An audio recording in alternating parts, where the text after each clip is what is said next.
Welcome to the world of gems with an original, authentic na mga piyaw. Okay?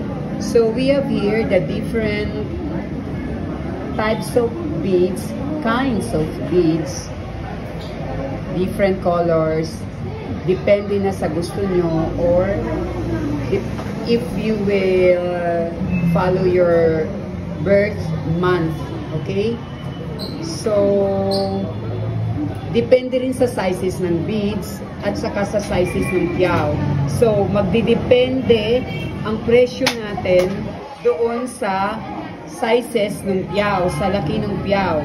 Kasi original, ang mga authentic, ang Hong Kong 18K na mga gold na piyaw na kasama nito. So, mag-start tayo dito sa ito. Pakirimove nga na. Yan. Dito sa Blue Mantra, this is my favorite. Blue Mantra, usually ang gumagamit nito is yung mga pinanganak ng September, like me. So ito, this is the smallest piyaw. Yan siya. The lightweight lang ito 0.1, wala pang 1 gram. So, 0.1 only ang kanyang laki. Tapos, 8 millimeter ang kanyang beads na kasama nito. So, ito ito yung ano. So, bigyan mo ako dyan ng medyo malaking ganito. Mantra.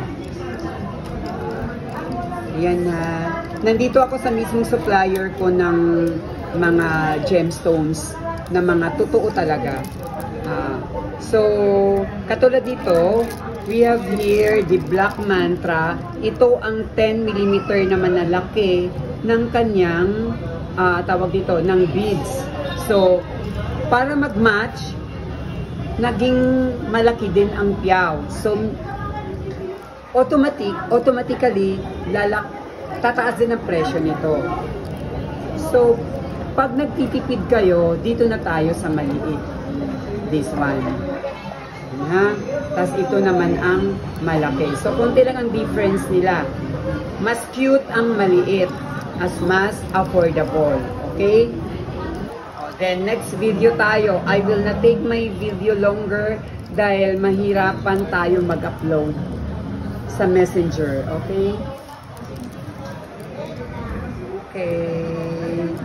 So, 8 and 10 millimeter, 0.1 and 0.2 piyaw together with in one combination. Okay?